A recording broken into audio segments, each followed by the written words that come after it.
allegiance to the United States of America and to the republic for which it stands, one nation, under God, indivisible, with liberty and justice for all.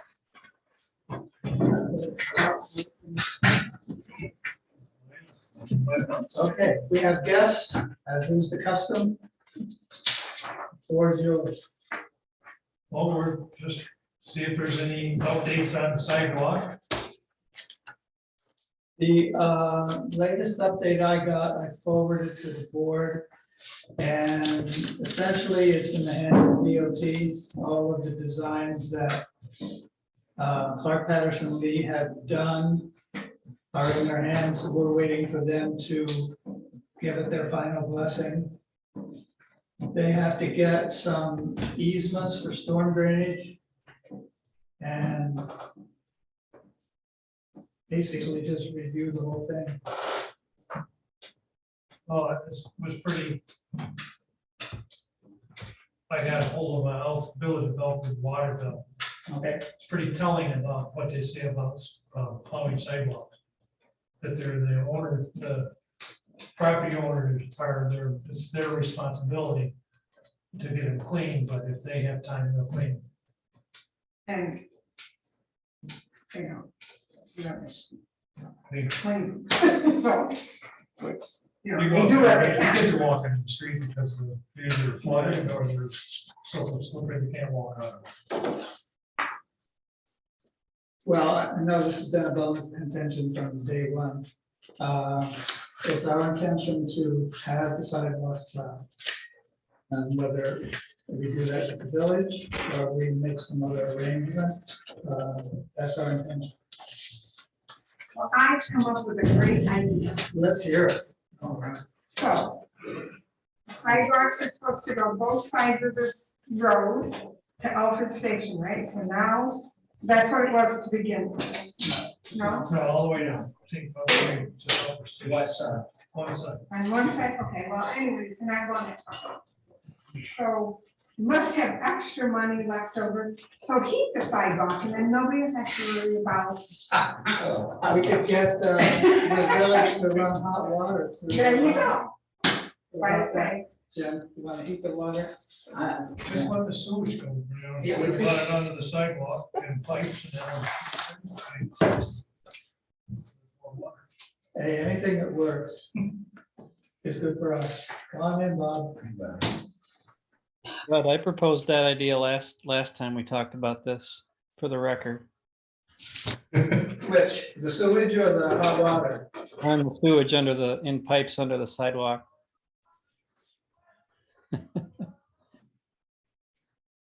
Well, I don't think there's any time to change the sewage.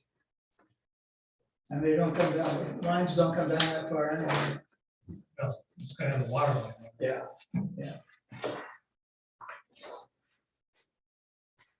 So Any it other- sounds like this is, you're going to go through with doing the sidewalk, whether we wanted it. or not.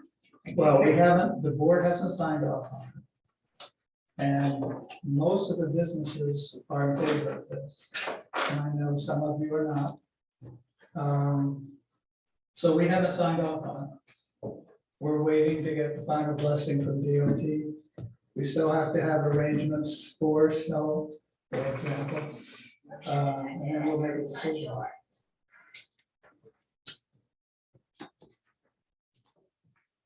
Build that new one. Yeah, who handles the liability of it? What if somebody trips and falls in my yard? Good question. The town covers liability. That's the town's responsibility. So if somebody trips on the sidewalk, that's not the homeowner's responsibility. Would the town cover it if I was sued anyways? See what I'm asking that? Anymore, it's not only the town's gonna get sued, everybody involved. Laura's got the paper pie. Yeah. I don't know the answer to that yet. That's why I wondered if I had an attorney write up something to protect me, if the town would look at it. We'll certainly look at it. And we contacted our insurance agent, and they told us that that would be covered under our liability insurance for the town. Mhm. Now, I understand that when There is a personal injury, the attorney sued everybody around. Mhm. Whether or not the town can protect you, I don't know. I mean, we can check into that. Yeah, I I'm will not here a say, lot of for times. the record, that in the 30+ years, there's been sidewalks in Alfred Station, there's never been a legal Maybe claim. my luck would have. You see, I'm not here a lot in the winter time, so I won't be able to investigate if it's clean or something needs to be done. That's where I'm coming from. okay? Right. If I was here, it'd be different, but I'm not going to be here much of the winter. No, my demise. Well, like I said, it's not our intention to have Mhm. sidewalks that are unlocked. But, so you're saying they would be plowed as well or better than the villages? It's hard for you to say, I know, but Yeah, I'm we've not, all, I saw a lady fall right in front of the church center last winter. And granted, it was a Saturday, so they don't plow on Saturdays, right? No, they So- do if they need to. Well, it must be, she was walking right, and she went feet in the air and hit her head up. I mean, I felt terrible. And I'm thinking, I don't want that to happen from my house. I don't want to have to run out and help some lady up, take her to the hospital.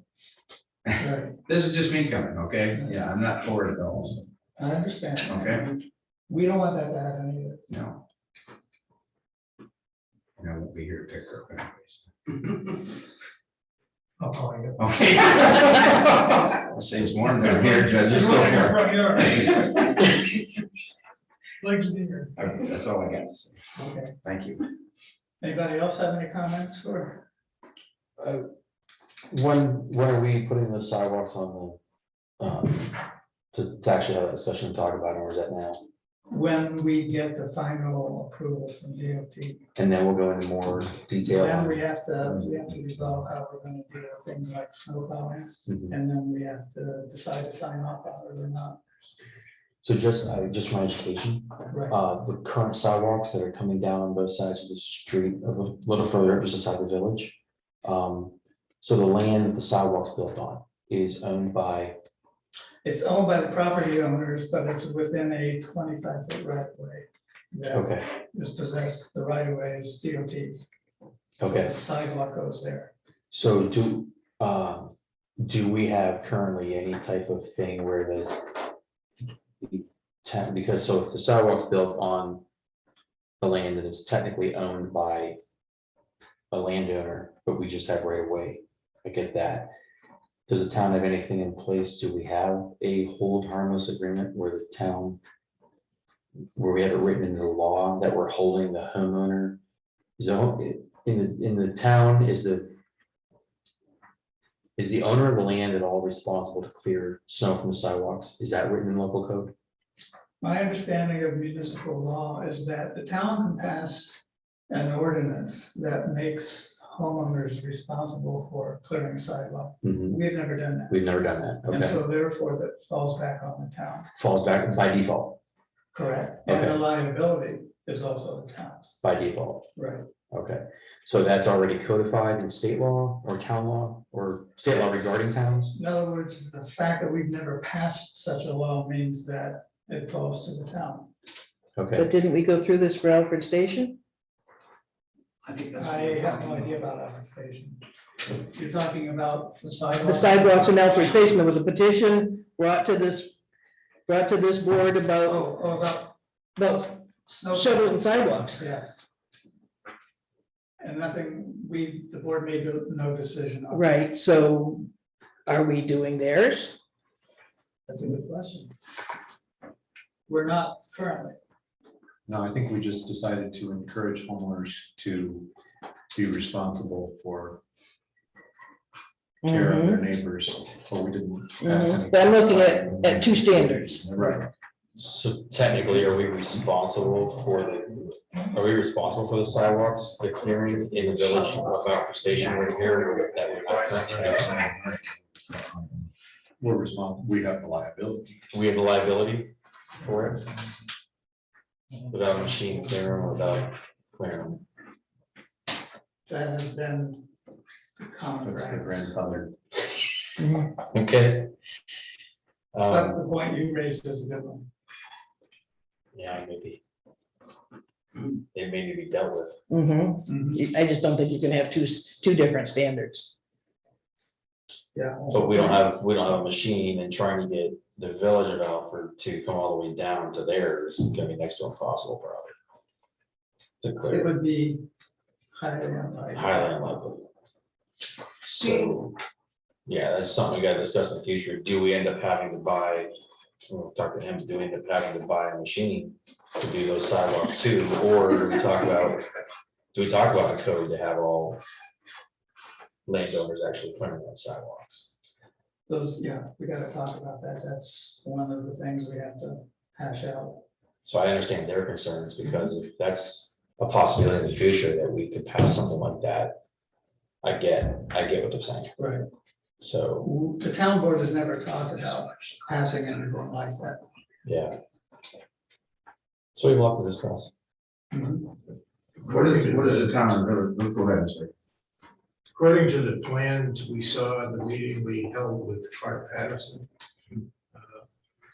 that the town is going to have to submit to the state a maintenance agreement about how they're going to plow it and what condition that they're going to keep it in. Now, this goes back, but I'm not aware that there was ever anything like that for Alfred Station. When those sidewalks came in, but that's 30 years ago, probably. from now. Mhm. Yeah, so state probably wasn't worried about it back then, I don't know. but are we worried about what she said? Are we worried about disproportionate Standard. two standards? Yeah, we gotta talk about that. It hasn't come up yet, but it's going to. Is the water line going to necessitate repair of either side's sidewalk through Alfred Station? Will it? When Yes, it's done. the sidewalk, the water line will go by the side of the sidewalk. So one side or the other is going to get redone through Alfred Throughout, Station. it does right now. Which The water side? line goes throughout, the actual well is in front, one is Right, here, and one so is yeah. down at the end of the road. Right. And the water runs through the hamlet of Alfred Station into the village. Right. That way, so the people that If are you're on going up there, it's on 244. the right hand side. Okay, thank you. Well, it does switch. Switches. Switch. It does switch from one Oh, yeah, side to the yeah. other. Well, yeah, but in proper illustration, it's all the hydrants are on the. Right. You can follow, that's the best way to follow the water line, is Yeah. follow the hydrants. That's exactly perfect. So that section of sidewalks all going to get redone then? Unless it's beside.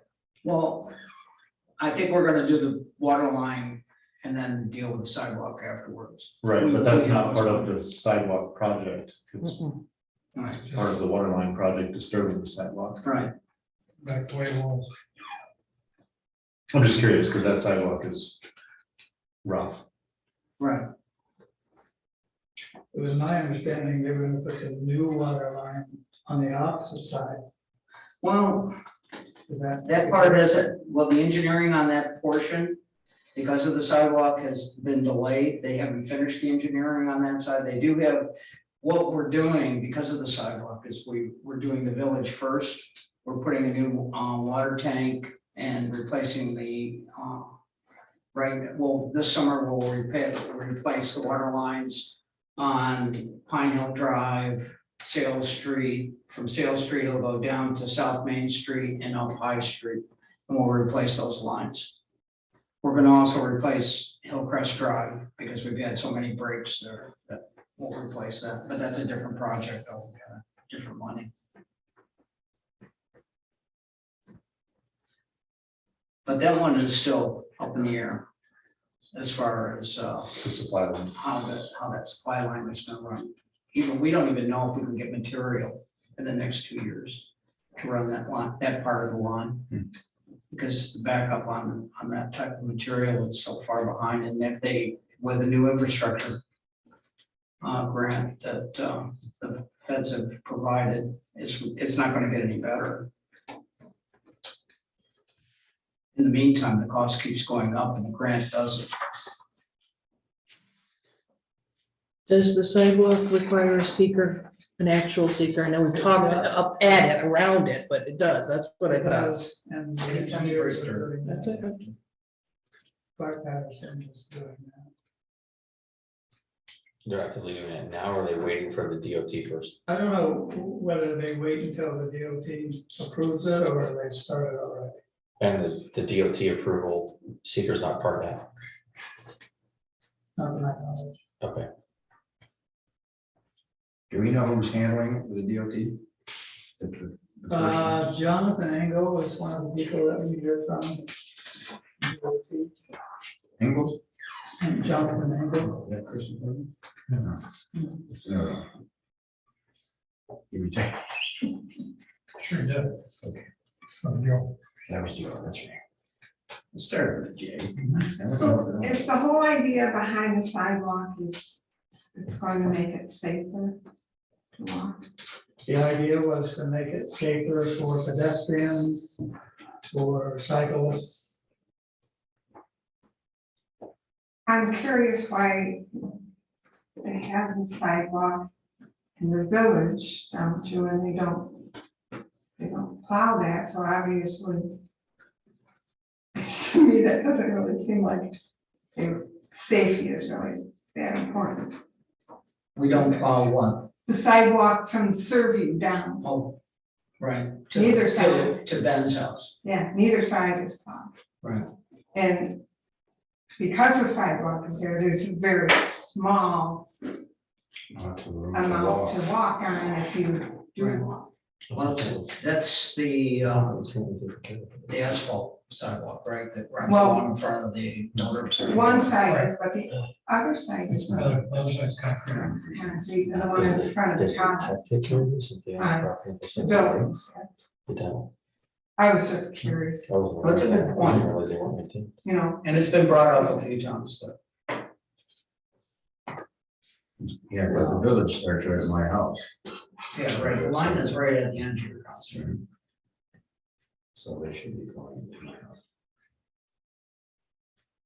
Is that right? Are there other comments at this point on the sidewalk?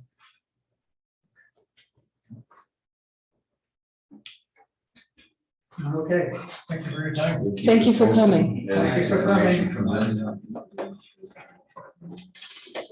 oh yeah, and one other change, Jan just reminded me, the DOT indicated they don't want any trees Right. along there In the, in the grassy. In the tree lawn. In the street. Yeah, it's now not a tree lawn, it's a lawn. in the area between the proposed sidewalk and the road. Right. So I asked them if we could put the lights there. And they didn't answer me yet. Okay, did the lights between the sidewalk and the road, is that the lights going They'd be on on the property side of the sidewalk? I don't know. Where they put them. Should be in the street lawn now. But In the nobody drawings, signed that's up. where they were shown was in the tree line. Right. In the drawings that we saw, the initial drawings, they were in the tree line. Right. Well, in the initial drawings, we didn't have street lights. It wasn't until we brought it up much later that they even Right. included those. Right. Yeah, because originally we weren't gonna put lights down there. It was something we brought up that we, That's where the extra money went. to the street lights. I don't know who's gonna pay for lighting. That's another issue. All right, so we'll take it back up after DOT gives us their, do you either kill it or they pass it? If they pass it, then we take it up from there. Right. Okay. But they're dragging their feet. They don't like to put it in between moves. Don't want it. Right. So So they don't like decreasing their wing space where they can just run the big trucks at 40 miles an hour. And yeah, so to answer your question, I mean, The wing plow down and go. Pardon? to answer your last question, I don't believe that we'll be like sending out notices to you to let you know what's going on. I mean, I would encourage you to either attend the monthly board meetings or attend online, or get online the next day and just grab the minutes really quick and read the minutes, because all the information will be there for the public to download for you. So you just guys will have to keep up as we go down that We road. will. Thank you, Wendy, for sending that. Welcome. Appreciate it. Okay, good point. All right. Thank you. Thank you guys. for Again, coming. thank you for coming. thanks for listening. Absolutely. We are listening. And- okay. Next on the list is minutes. You all got a copy of the minutes? Motion to approve the minutes? Second? All in favor, aye? Okay. Police report, you all got a copy of that? It's pretty standard. Any comments on that? Code, do we have a code report? We don't have it? Oh, we'll talk about that later. Yeah, monthly report, Jan. We've got that in here, right? I gave you one. Another copy for you. Okay, yeah.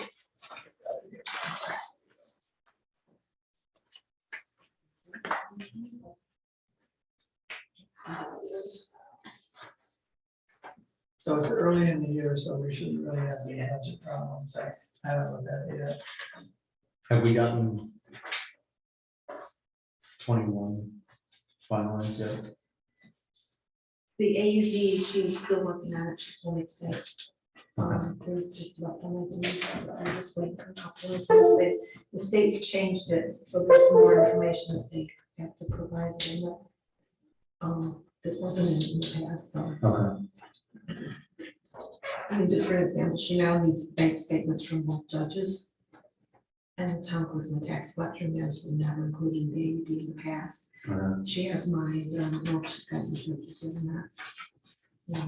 There was something else she needed to get to. Fix, you know.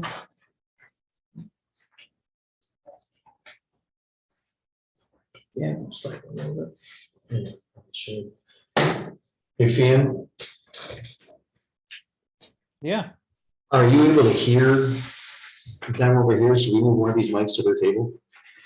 I can sort of make out what she's saying. Dan's voice is clearer than Jan, but Is this long enough? it's able to be moved a little. It might help. The transcript was picking it up better than my ears, so So one question on the, thanks, Ken. yeah, thanks. On the budget, the building contractual expenses. So we budgeted 1,000 and we spent 21. I figured it was the carpet. Is that what that is? That was my guess. Because right now she doesn't have the ARP account set up, so we're just Okay. charging it and then she'll, once we could just set up. into it. So it'll be a couple of months for a month for these buildings. And we still haven't gotten this year's ARP, correct? No, we won't get that. Okay. The carpet looks very nice. Do we know if it helped the acoustics? I heard it was better last month. Good. So I was out of state, so I didn't know if it was better last month. Can you hear a difference, Fian?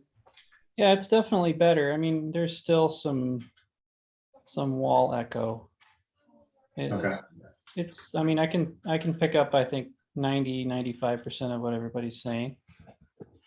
It's a little tougher from the gallery. Right. Everybody around the table sounds pretty good, though. Good. Okay, any comments on the budget at this point? Okay. Correspondence, do we have anything, Jen? I don't believe so.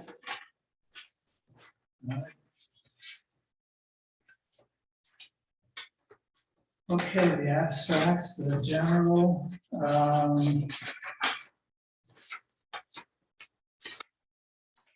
national fuel. Got up? Yeah. What a surprise. Yeah. Everything else looks pretty. Second two. Motion to pay these bills, So moved. Second. all in favor, aye? Aye. Then the highway. Okay, so this was what, the fuel injectors on the 210, the 49? No, that's the turbo. Okay, Again? Again? No, I never replaced the turbo on it. I have injectors in it, never the turbo. We're working on a new vehicle. We're gonna have a new vehicle in a few more years. One piece at a time, like the Johnny Cash song, right? Is it running now, Bob? Yeah. Can we have the tail fins match? So that's not something you guys replaced yourself. You had to take the truck out. Because it was snowing that day. You had to have it done. That's why it was almost 5. Salt and sand and. Any comments on this? Is there a motion to pay the bills? I'll move. Is there a second? Second. Thank you. All in favor, aye. Aye. And do we have any, we already approved the solar, but we still don't have the money, right? Right, so it's still complicated. Wow.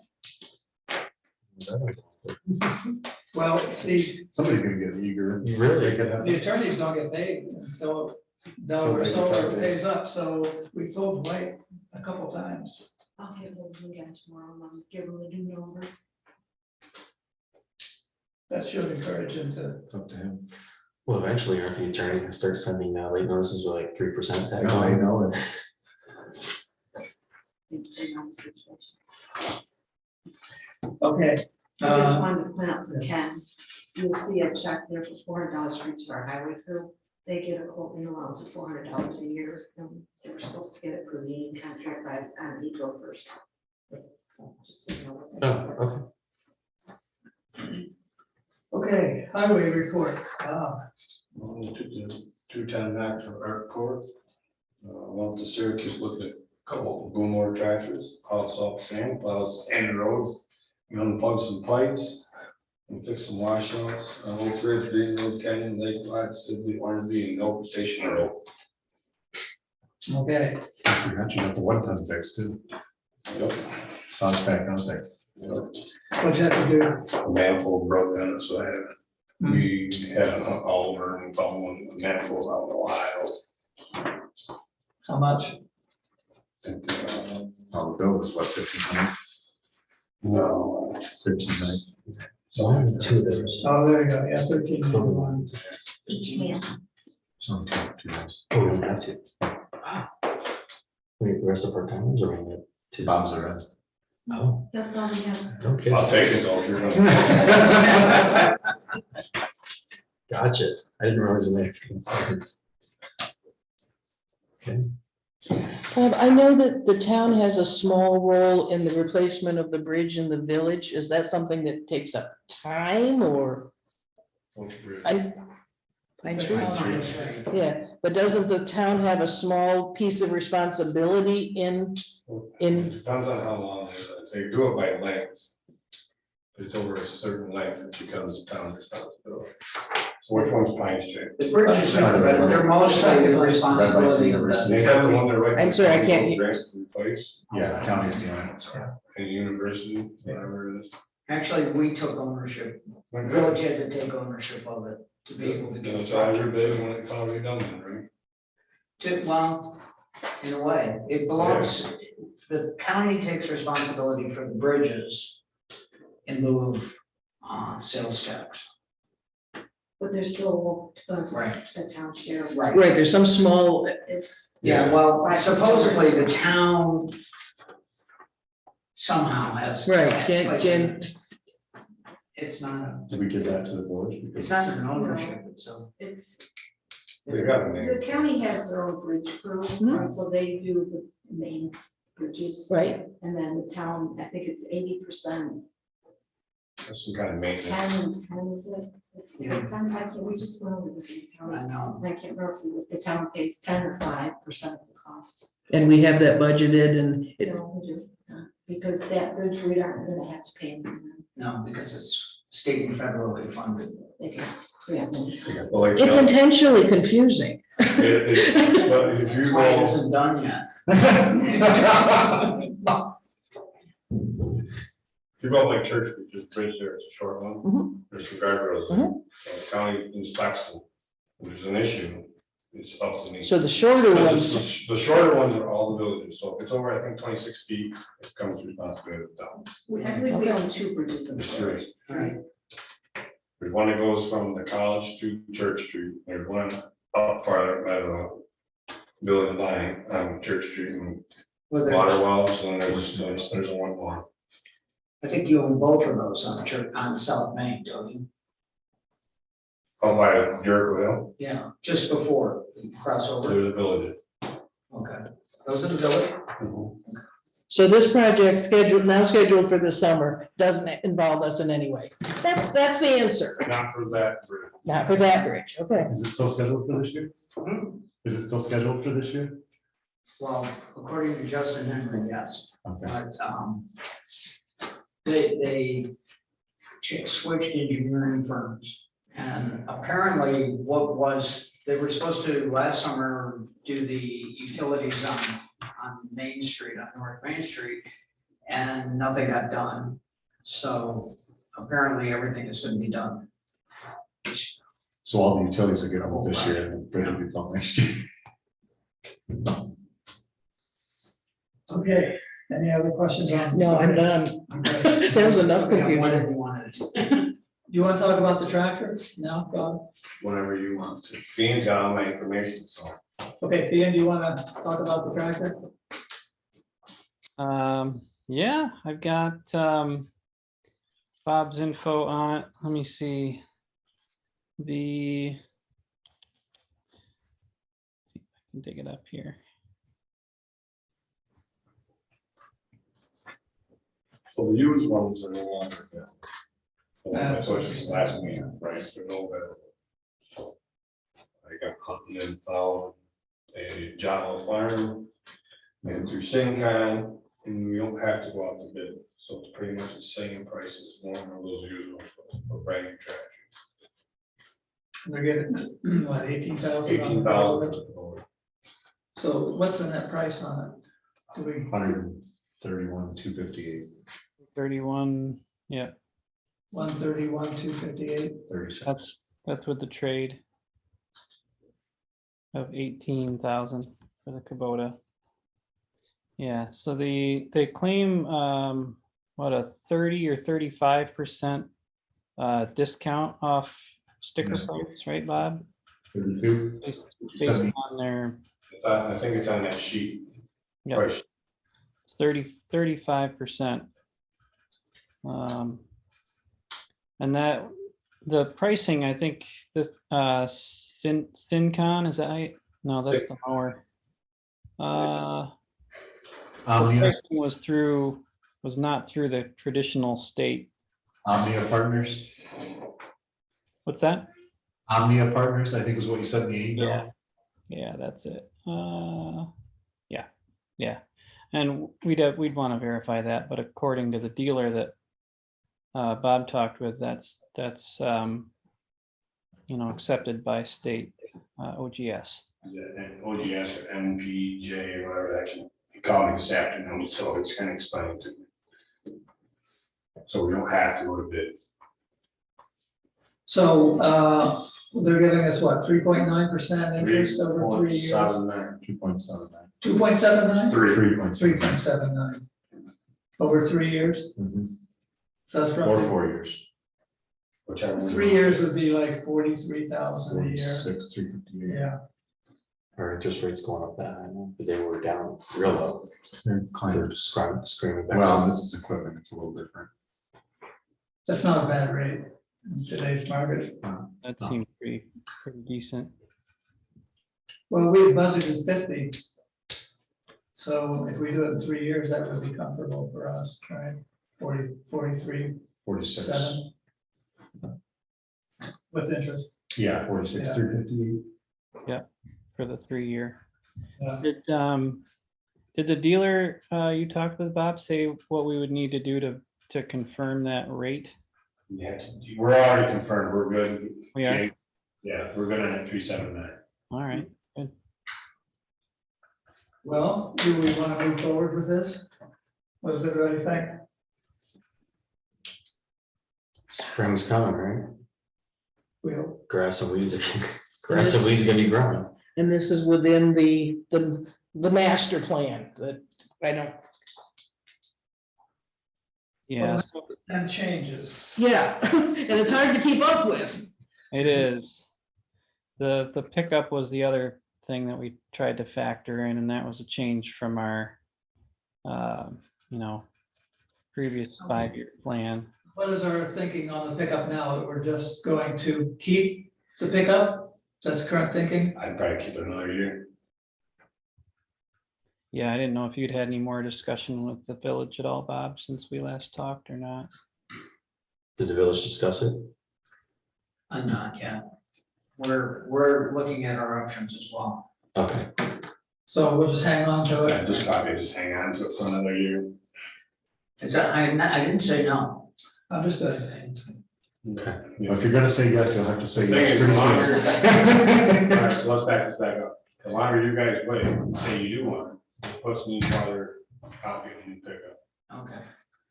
Well, Because right now, I know a township that just bought a truck, and you don't get the truck until June. well, July, you before it comes know, out. you know why? It's primarily because Tom is laid up. Yeah, So, I'm saying I that, mean, which once is- but I can call him and we can talk about it. And we're working on our budget right now. I mean, it's But not we were gonna, what, at it's not gonna kill us 52 when we another month, finished last? no, we just plan to wait, and if we get the it's just option. a program we need longer. With the back. plow. So now you have 5 to back, so Okay. another month, April. But it just means they get a truck with more miles and we get. And the plow is 10 years old, right? Somewhere in that neck of the woods. Somewhere in there. Yep. Okay. Yeah, just understand that you guys have to wait until we get the new truck to take delivery of the truck, because they can't be left without it. And you understand that we don't have to pay for it till we get. Correct. Yeah, we're good. We're good with that, but just, you know, I think we either sell or don't sell. but like I said, it's, I'm good, if we gotta keep another year, we keep another year, but I wouldn't keep it no longer, because then the value would go down. okay, but we're of one mind on the tractor. needs to be done, right? It looks like we're probably not gonna get a better deal between the trade-in and financing. What was the brand? It's gonna be Massey Ferguson. Massey Ferguson. Yeah, and I believe I was already told, we were told that the 18,000 they gave us was like way over what you thought we were gonna get for that old one, right? So I'm happy. Ben, what about you? Yeah, I mean, we've kicked this around a few years now, and I think the fact is that Kubota is really tired. Bob and I talked about, you know, how that's going to impact our budget for replacement or repair of other equipment, and that's always a factor. And we don't want to put too much stock in the funds that may or may not come from the solar installation. But the tractor is, with a mower like this, we can reach over the other side of the ditch, and you know that will in the long run help the ditching operations too, and should help keep the roads, the shoulders in better shape long term. So I think it's a good move. Okay. Yep. So I move that we go ahead and purchase the tractor. Is there a second? Ken, discussion? All in favor, aye? Aye. So Dan on that, probably sometime next week, I'll have to get with you. And I have to have a copy of those minutes, so we can get the paper. Okay. All right, good. So the first, I guess this is after discussion, but the first payment of that will come out of what we budgeted this year. Yes. We budgeted enough for that, right? No, we won't pay for it till the following year usually. Right, that's how the grade works. We didn't pay it. Well, we've got the money if we have to pay it this year, but I would So assume. next year, how would you do? Is Because it? we already spent the money this year on final grader payment. No, we had 140, we had No, 68, budgeted. and left another 50 for the tractor. Should be enough in there for this year. Okay. So on that, I talked to Tiger, who builds the boom mowers, they're running a little behind, so the tractor will be here, so I'll just use the regular mower for now until the boom gets here in Rochester, then the tractor will go up and get it. But Did they say a little behind, or did they actually? they're like a couple months behind, Okay, so but I guess at least I'll be able to use it. If these numbers were based on the first payment not being until a year from now, we should be able to save on interest by making a payment now. No, I And all we have- don't know, so. We'll see what they, yeah. Yeah, I can't remember how we did it. I thought we paid when the grader showed, but maybe not. I can't remember, Dan. As long as I'd say we make a payment now, whichever way it is. Okay, Hopefully it saves. yeah, if we can, sure. Yeah. Okay, anything else on highway equipment? Okay, supervisors report, couple of things. So you all got a copy of that letter, from Ann Walling, Northland Power, 23 pages. And so Dwight is going over that, and he's recommending that we have 2 meetings. One meeting to discuss the pilot and another meeting to discuss compliance with our solar law. So he's going to set those up in April. And for the pilot, he's recommending that it be myself, himself, Dwight, and Craig Clark for the IDA. So that would be separate from the host agreement. Correct. Well, I don't know. Okay. Yeah, the host agreement is separate. It is separate, but I got a feeling we're going to talk about them, but I don't know. Okay. It's all new to me. Right. How to clarify But that. yeah, but the host agreement is separate from the pilot. Right. But what Dwight was saying is when I spoke with him, is that they set the pilot up so that with the host agreement, the town gets 50% of all the payments. Right. So because he said that, it led me to believe we'd be talking about the pilot as well, but I'll double check. I know we had some emails a little bit about host agreement wants. I don't know how it works with the 94C process, but I got thinking that Kind of like one of the best benefits we could get would be if we could negotiate a discount electric for all the towns. There is. That'd almost be better than a tax rebate if it was significant. But now we're talking NICEAG and not Northland, right? Well, I don't know. I don't know how all that process works. That'd be a question for Dwight or. Yeah, I know that when we were dealing with Delaware River, the guy was talking about the fact that you can set up some sort of, I don't even know what the heck you call it, some sort of community purchasing plan for electricity. Yeah, I remember something like that too, Dan. So, cause I know like Andover somehow got in when, I believe when the Niagara Falls project was going, I got signed on to it. And they get crazy discount electric. Right. Mhm. So if we could do something like that, Mhm. especially, I don't know about you guys, my electric bill doubled last month. I think everybody says. Yeah. Mine did, Jason's did. Went to 13 cents a No, kilowatt. this is a lieu of taxes, right? That's what the pilot's for. Payment in lieu The of pilot taxes. is, but the host agreement is separate. Right. We can And then negotiate this arrangement is something separate from those 2 things. Okay. So you've got the pilot, you've got the host community agreement, and then you've got this purchasing, whatever it is. I think, Dan, that Sean mentioned like a situation like what's in place in Andover, that it's through the PSC, the Public Service Commission, is that it? That the project owner can negotiate a contract for the community through the PSC. Okay, Okay, I think we should well, strongly yeah. pursue that. that's a good point. And I will make a point of mentioning that. The other thing that Dwight wants to set up the second meeting on compliance with our zoning and the solar law. He's suggesting that it would be himself, Sean Grasby, our code solar man. Somebody from the planning board, Bill, I would suggest, and myself, for starters, to see if you're willing to participate in that. He has made a list of the things in that 23-page epistle from Ann Walling that he wants to comment on. And I guess that'll be the basis of the meeting. I don't think there's a reason why others couldn't be there, but that's what he suggested. I'd be interested in attending if I can. fit it in my schedule. Yeah, If you have more than 3 or more board members, then it's a public meeting. Right, So that's probably why he's suggesting only two. Right. Well, it would only be me at this point. Yeah. So we could have one more. If you guys want. You're gonna report back to Yeah. us, so I'm good with that, Okay. so. And then we Since- do still have to.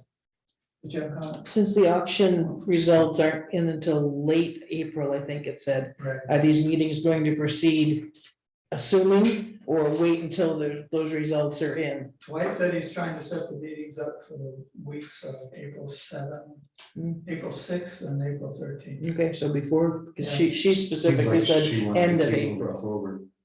In the email, it seemed like she wanted to keep everything moving in spite of having to wait. And it's interesting because Dwight indicated that Delaware has not gotten with us on pilots. So they seem to be dragging. That's what Craig said when I talked to him this morning also. Okay. So I guess they all operate differently. I don't know. Find out. Now, the moraine project in Burns has just, they expect to file their permit request with Ori's in April.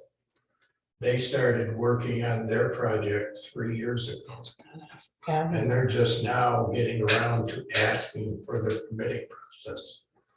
So I don't know where Northland stands as far as whether they're ready to go or not, but there appears to be either a backlog or a delay somewhere in the permitting process.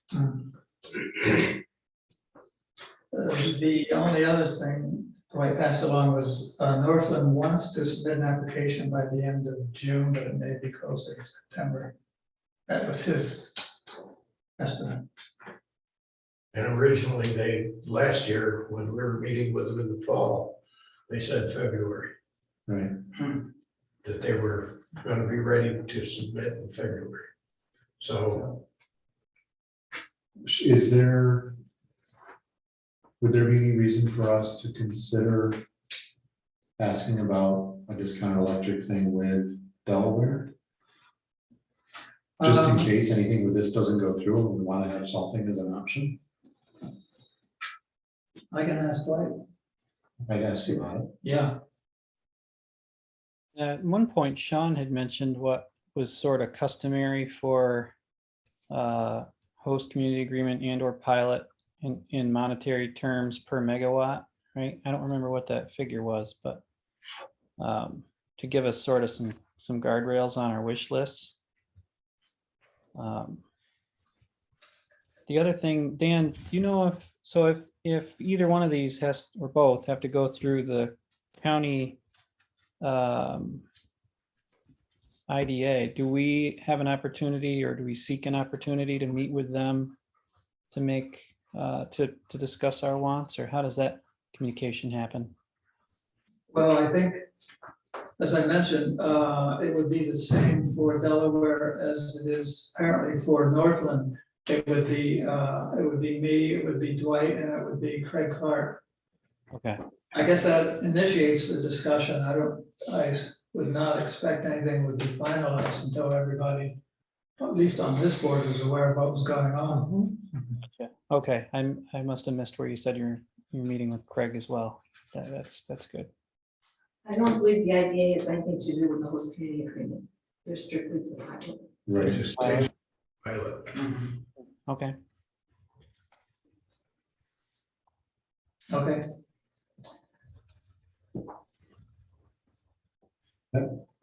Brings to my mind the question, did we ever decide on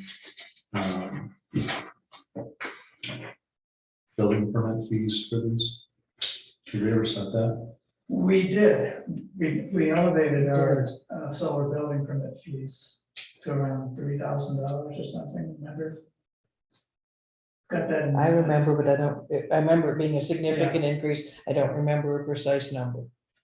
I thought we talked about it, but I couldn't remember if we did it or not. We did, I believe we did it. But we have to go back and check the minutes. Okay. We will. I thought we did as well, either last month or the month before. So I think we did. Is that part of the solar law? And if it is, then that's a local law that's being amended, so we have to have a public hearing. Sean said we can set our, The fees are separate. fees whenever, we can change them whenever we want. It's not a public hearing, it's not, You it's said- not a public ordinance. Okay. That's my understanding. But I'm just parroting things that I've been told, so, you know, it's all new to me. Okay, that's all I have until we go into executive session. Town clerk's report, anything there, Jan? Okay. Cell tower moratorium. Cell tower moratorium.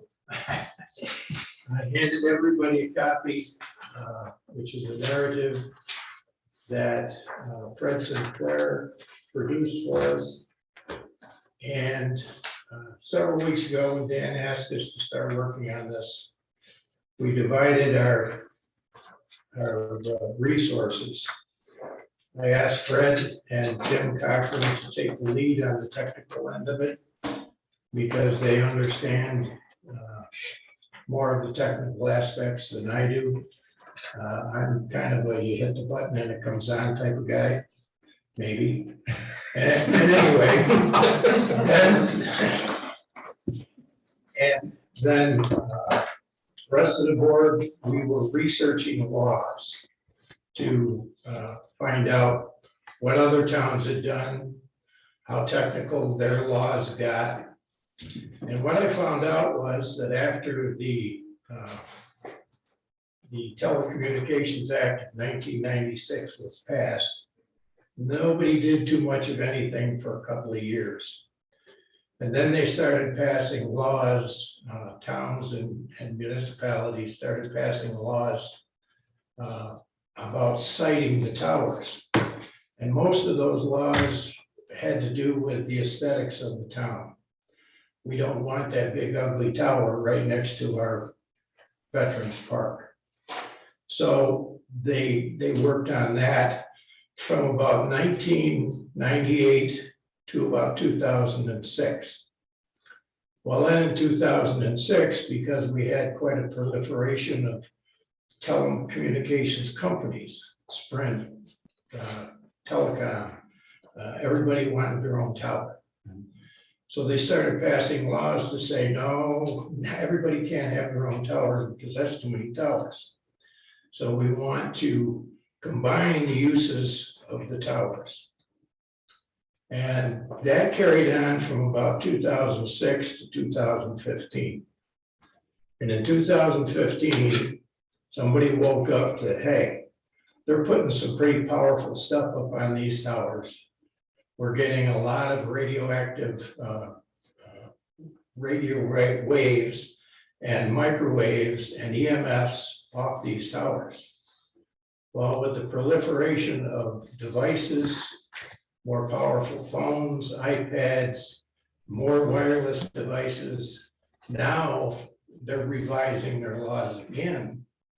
And they're incorporating into the laws restrictions on how much you can hang on some of these towers and measuring the frequency waves that are coming off these towers, because they're suspecting that harm is being done, especially in the heavily populated areas.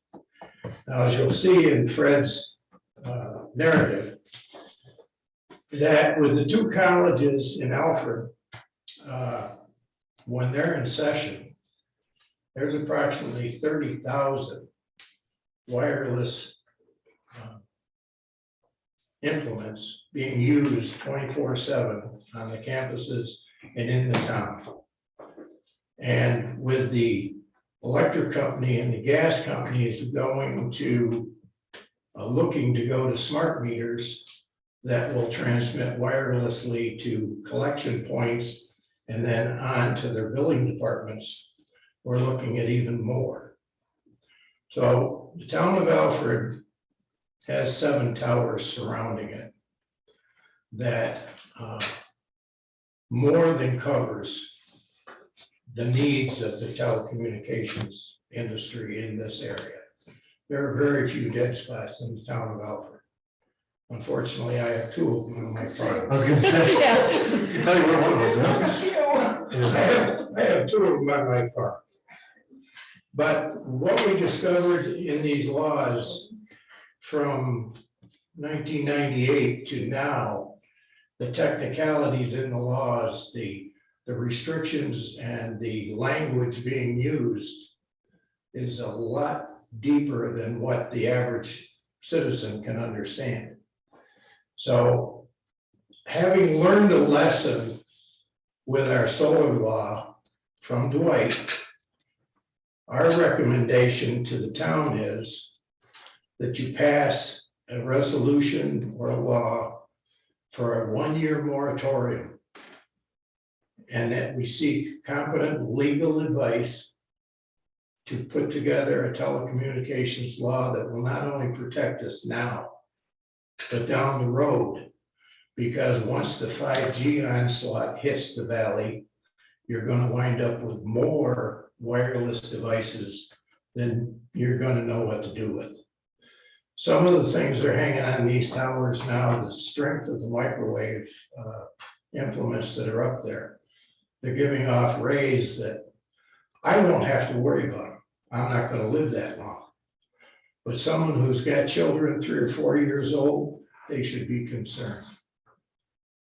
Fred has been sending, I'm sure you've all gotten emails from Fred about the science. And in one of the emails that he sent out, there's a map of the world. So this is not just a United States problem, this is a worldwide problem. And a lot of countries have put some very severe restrictions on the telecommunications industry. The FCC has not updated their restrictions or their requirements in 25 years, since 1996. They just lost a court case in the Supreme Court that told them that they have to go back and they have to reevaluate and they have to do new studies and they have to update the effects, the health effects of these rays on the populations. And in the Association of Towns in May, June of 2021, they put out an article. It said, it comes in our magazine, amend your local zoning codes now, or 5Gs are going to be sprouting up in your front yard. Well, this was put together by one of the leading experts in the state, Andrew Campanelli. He has a law firm that he's the one that just won the case against the FCC. And he has several more cases in litigation against the FCC for various towns in downstate New York. But his firm specializes in this kind of law. And they can advise, they can write us a law. There's a cost, but so far, his law has stood up against, in court against the FCC. And so our recommendation is that we put a one-year moratorium on any new towers, any build out of any more wireless programs, a hold on the 5G installations, smart meters as far as the gas and electric meters, until we've had a chance to develop a law to protect the town and its residents. And so I hope you'll read this, because Fred put a lot of work into this, and he's always on the lookout for new information going forward. So thank you, Fred, if you're there. I'm here. Any comments? Well, I would just like to point out that it has been decided by the Supreme Court that FCC regulations are not adequate relative to the increases in exposure to the public and the levels and the frequencies that they're proposing to license people to use. And this also includes the satellites from space. And FCC has authorized the placement of antennas by companies directly working with private landowners on the roofs of houses. And you could end up with people saying, well, I'll get free internet access, or I'll get free Wi-Fi, or I'll get free wireless in exchange for having an antenna on my roof. And I believe that that should be subject to a building permit. And the FCC dismissal of town's authority does not include saying that you cannot still require a building permit. And during that process, we would have the opportunity to have the neighbors notified, have them be able to do public comment. We'd be able to look at the impact to historic buildings and what it looks like, these antennas or multiple antennas, and we'd be able to consider the impact to the neighbor's apartment right next door to this antenna. These will be antennas that are receiving and then retransmitting. So they'll be like a tower in some applications. And the miniaturization of these devices has advanced so much in the quarter of a century since '96 that they're extremely powerful. Extremely powerful. So you might as well have a tower right next to your bedroom window if somebody puts it on their roof. And no, the average person doesn't understand the implications of microwaves and the scalar waves that they also perpetuate, which is a vibration beyond just the electromagnetic field. The agitation of your electrical wiring in your house will cause, by microwaves, will cause more dirty electricity, which has its own potential impacts to health. So we have a situation here where the smart meters and the wireless technology that is booming and expanding exponentially in dense urban areas is hurting people. Now, here's one reason why. The FCC, they measure the exposure from microwaves over time. The devices that are being put in place, including smart meters, are pulse modulated. That means that they do a very intense pulse and then they shut down. And they do a very intense pulse and shut down, potentially hundreds of times a day, but still, that when you average that over time, they're able to meet the exposure. But it's like saying, if you get shot with a bullet, it's only for a very short period of time that it passes through your body. So it's not really significant. So they have a distorted means of approving the exposure to the public, which the Supreme Court has told them, no, you need to consider the science. And the science is there. 10,000 plus pages was submitted to the Supreme Court, and the FCC did not pay attention to them. And they said, no, we don't think there's any need for this. But the court says differently. So it makes sense to exercise the precautionary principle, which I've presented to this board previously. And that's a reason to slow down, do a moratorium on issuing permits until we really know, and until the issues are settled with FCC regulations, and until we're able to put a good law in place. There are ways that you, as a town board, through your building permit process, can still maintain some input into increased exposure to the public, etc. And I've sent you a lot of scientific access and links to reports.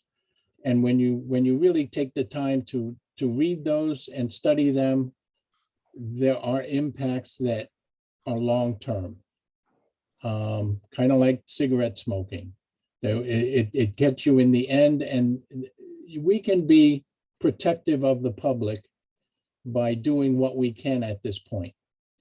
And that's what the suggested moratorium, hiring the best lawyer in the nation on this issue, Andrew Campanelli's firm, and having them give us a law that does the best that we can in controlling, and in doing that process, we offer the public the opportunity to comment and to educate themselves when it comes up and know what's going on with the smart metering that's coming and the potential antenna on the roof next door. They deserve the right, and we can give them that to comment. And so that's the basis for the recommendation that I've been working with Bill on. And it makes sense. I think that the wording of the moratorium would have to be crafted very carefully and include the reasons why, the whereases, and why we are saying we don't want any of to issue permits for any of these devices, increasing the exposure to the public without knowing what we're doing, and without exercising and giving the public the opportunity to participate in that decision making. So I guess that's a brief summary of all of the information that I've been forwarding. Thank you. Thank you, Fred. So, I'd like to make a couple comments. First of all, I'd like to thank Fred and Bill for all the time that you spent on this.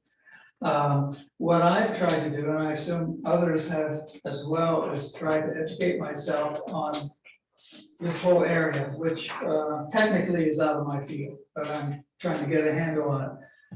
So the first comment I would make is my understanding of what the Supreme Court said.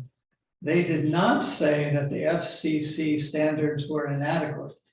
What they said was that the FCC did not properly take into account all of the scientific evidence in making their decision. And therefore, they're remanding to the FCC to include all of the scientific data because the current state of microwave radiation may be harmful. Correct. So I know I'm being devil's advocate, but I think we need to come at this from both directions. So therefore, as I look at it, what the Supreme Court is saying is that they didn't take into account all of the scientific data. So the standards may be wrong. On the other hand, they may be okay. Now, it seems unlikely, but the Supreme Court has not said the standards are wrong. They said they didn't take into account all the information. And then the other thing I was coming across were some statements by some educational institutions, and I forwarded all that information to the town board and the planning board from University of North Carolina, having to do with their assessment of risk.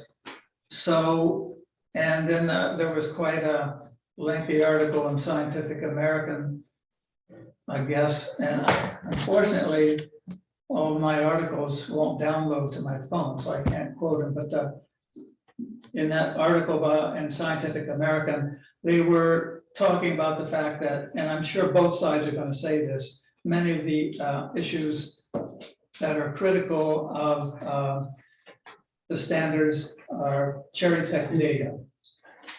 So I just want to throw that out there to say it's, there's another point of view on this, and I think we need to take both points of view into account before we move forward. And I want to make it clear, I want to protect the public, but I think the board should be interested, and I'm sure we are, in protecting the public, but we have to know what we're protecting them from.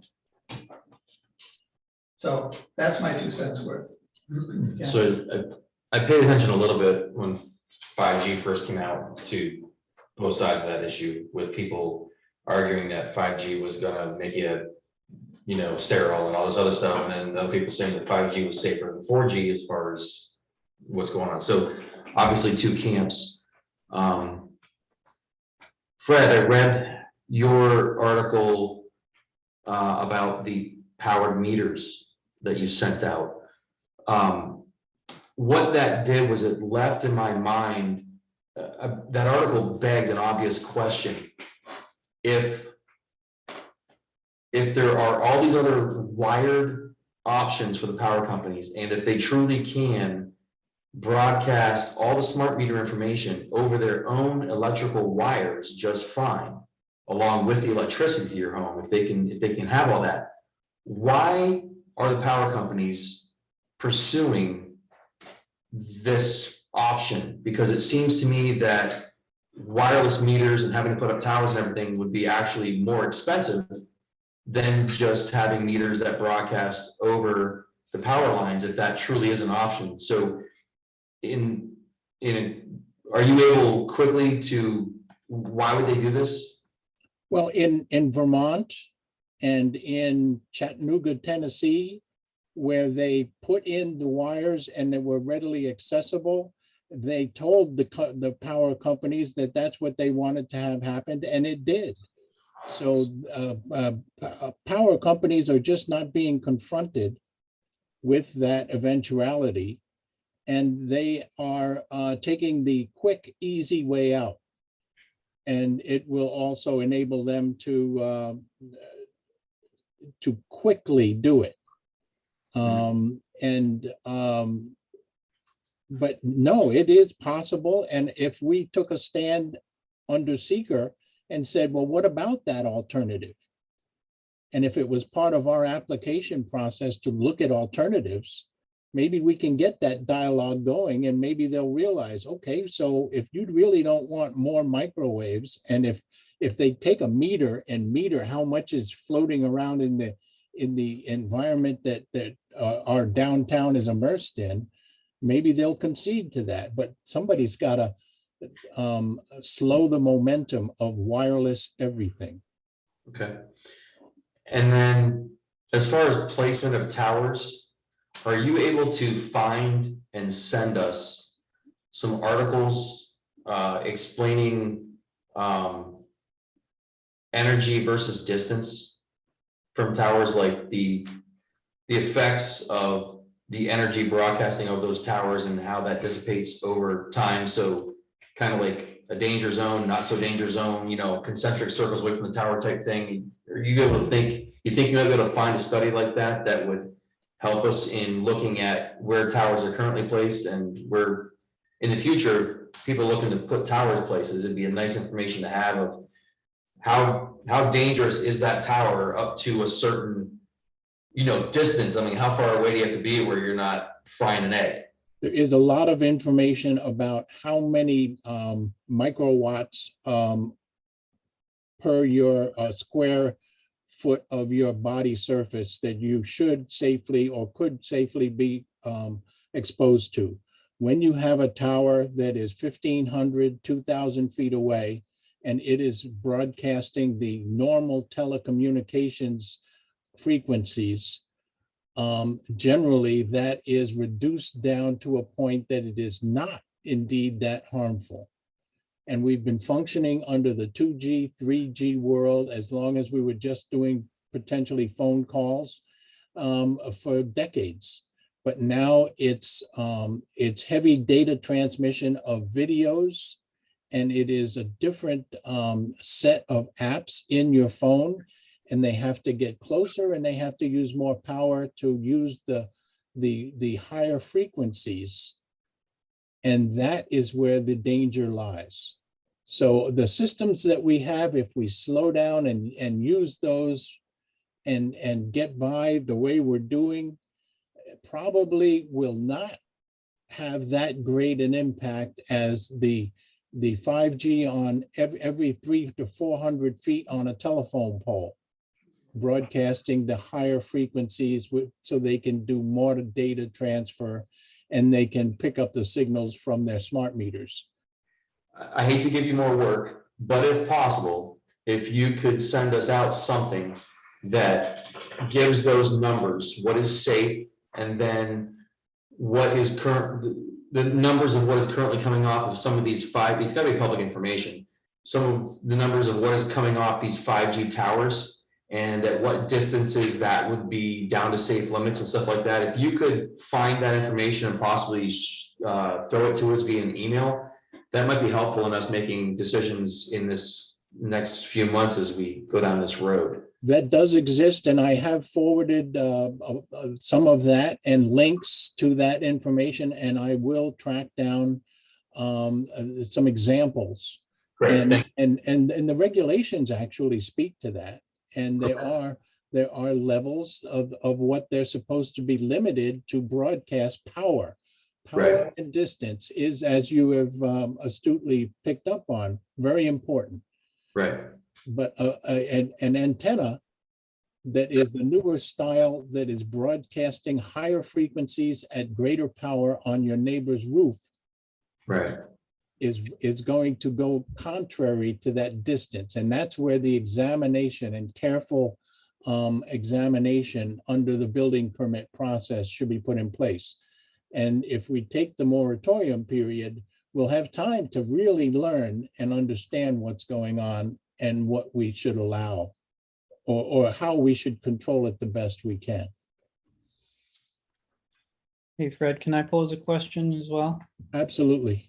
With Campanelli's firm actively involved in litigating these sorts of things, I would assume that they will have experience with some technical resources in the region or in the state that could back them up in their in bringing cases to court. Do you know what firms they might be engaging with?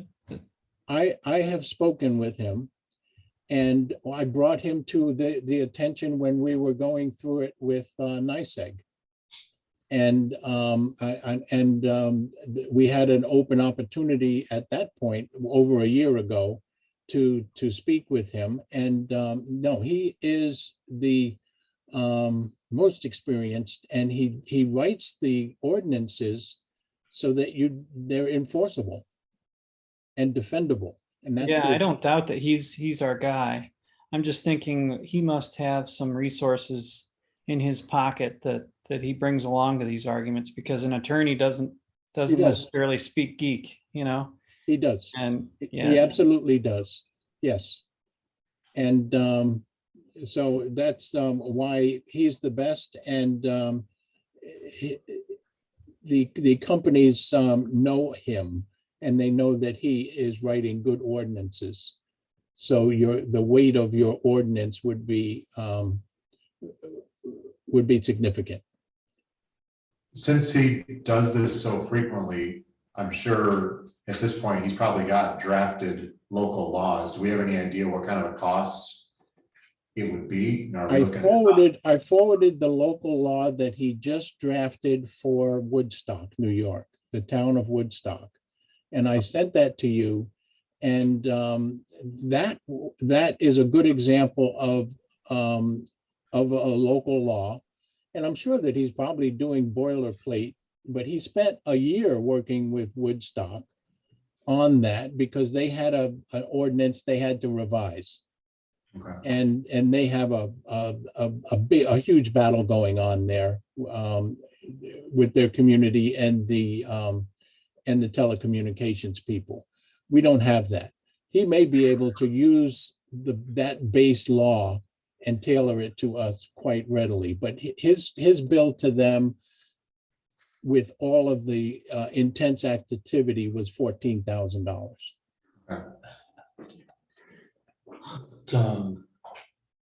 14 grand. What fund? Do we have the COVID funds thing to be able to cover that? We don't. Not even close. Not even close. Nothing.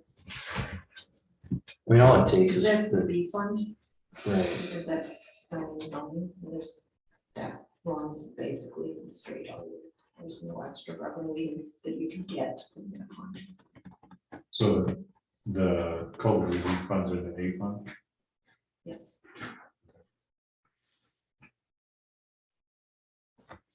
Other comments? Plus, you're talking about COVID funds, but you do realize that you've got a lot of ways that you're already spending that. You only got $100,000. Right. So. you know, Well, we've talked about a lot of ways, but we haven't, other than the carpet, we haven't done a lot of them yet. But, I mean, that's gonna go fast. Yeah. Definitely. I know Ithaca's been very involved and the parallel with the two colleges. So I think that there's wisdom to be gained from watching what they did. And they've updated theirs a couple times, right? Yes, they're working, I believe they're working on a third update. Who's Ithaca. Ithaca. Now, here's the question, though. One thing that it doesn't have is a SUNY. Those are private colleges. So one of our cell towers is actually on SUNY state property. So if we do a local law regarding this, does that even matter for that tower? Can the state just decide, you know what, we're gonna do whatever we want and upgrade that cell tower to, or we're gonna allow the cell phone companies to come in and put 5G on that state-owned cell tower? No, but this. Can I perhaps contribute to that? I have been working with Mark Zupan and Skip Sullivan when he was here. And and I was on the college council. And Sorry, go ahead, Fred. I made a concerted effort to send them information. And I have used meters to look at the emissions from the cell towers on the Tech campus and Alfred State campus. And some of them were alarming. And I brought that to the attention of the administration. And they were on the verge of having an expert come in, and he turned me over to their comptroller and of Alfred State College, and they were going to hire an expert to come and measure that building emissions, and they're probably not safe for the people that are in that building. And then there's another tower very nearby that wasn't that bad, but that was 6, 7 feet, 100 feet away. But the one on that building is dangerous, and they were going to have it measured when COVID hit. And everything sort of went into a tailspin at that point. So that has not happened. Which building is that on, Fred? The Brown Building, which is, I believe, the Business Administration Building. Right. Yeah, yeah. And go look at it. I mean, this is a massive a bunch of antenna array that's right on top of the building. And I also measured inside the buildings, and this got their attention, the levels of dirty electricity in their wiring were astronomical. And they're not healthy either. And it simply they can be fixed with filters wired into the system. And so I got their attention, and but then COVID hit and they got into having to just address other things. And so, but I think that can be revisited. I have sent some information that I sent to you all to the new president, who isn't starting until next month, essentially. But I'll be working with him, and I think Mark Zupan, he pays attention to what I send, but I'm not sure that he is making any moves to examine the issues. And you mentioned about people getting sterile, et cetera. The bottom line is that there is science that shows that exposure to very low levels of microwaves can indeed affect your sperm viability and the viability of eggs. Okay, and there's science there. Right. You're laughing and you're going, oh no, No, I'm not laughing at you, Fred. Bill I'm said sorry. something that was smart ass. Yeah, When you said something about sterilization, I said it's 50 years too late. But when, you know, when a student or a parent says, well, they have to have their phones working, they need to think about their grandchildren. Okay, sure.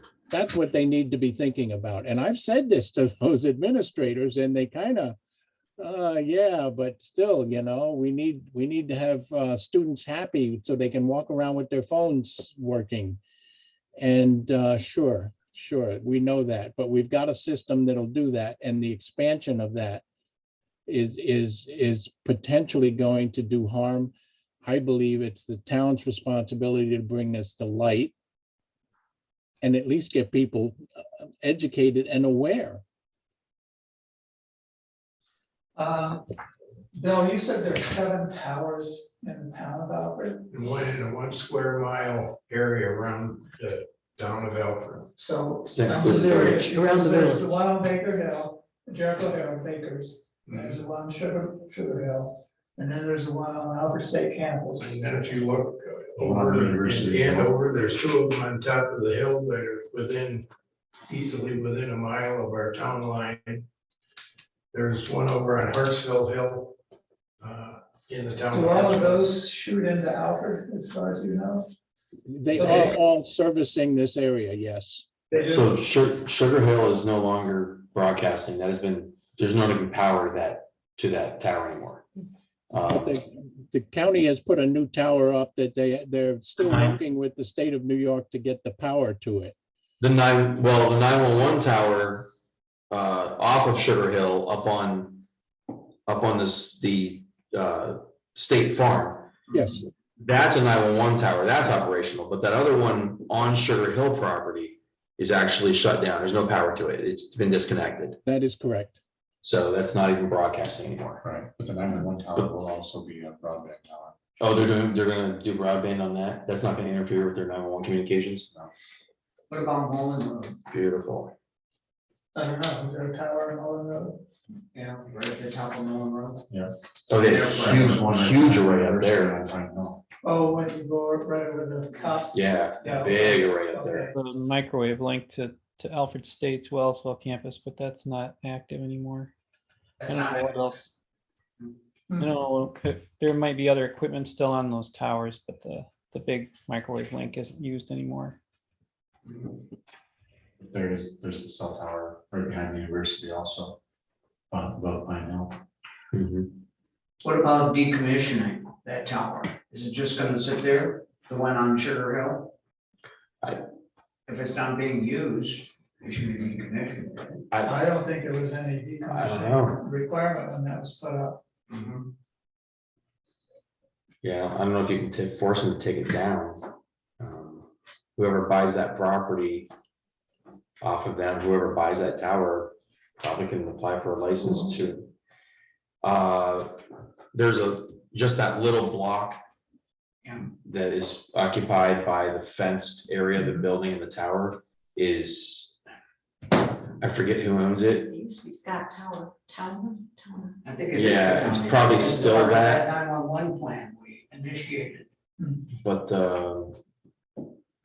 yeah, my property adjoins all that. So I'm always looking on the county website for changes in property ownership. So I ran across the owner of it, but I know it's a little block. But the tower is not functional at this time. Not that it couldn't be sold off and re-energized and Right. throw whatever up there, but Right. Okay, so, what do we want to do about this topic? It's definitely worth considering. I'm all for moving that. forward with. What's involved in a moratorium? As far as, do you have to have like a public meeting, hearings? Right, I think, Or- I mean, my feeling is we need to open this up to the public, to get some public input on this before we pass anything. Okay. So, and we don't have language for a moratorium, correct? something. What's there? Yeah, I mean, there's language available. Most moratoriums have timelines connected with them. There's just, you can only do it for a specific period. of time. Yeah, usually a year's the maximum. Now, one thing comes to mind, that, Fred, how long do you think it's gonna take the FCC to restate their regulations? Well, that's why I was thinking about a year. I mean, and I would think that they've been told to do their job, and it's liable to take some time, and then there's liable to be appeals by them. But it's liable to take Campanelli time if we can hire him to formalize a proposed regulation. And if we're going to, it's going to take some time to understand the issues, get input from the public, do a public hearing. But perhaps you could use the model on what occurred when you had the moratorium on hydrofracking. As far as language, I should think. The lawyers wrote it. Yeah. Yeah, but we didn't pay for it.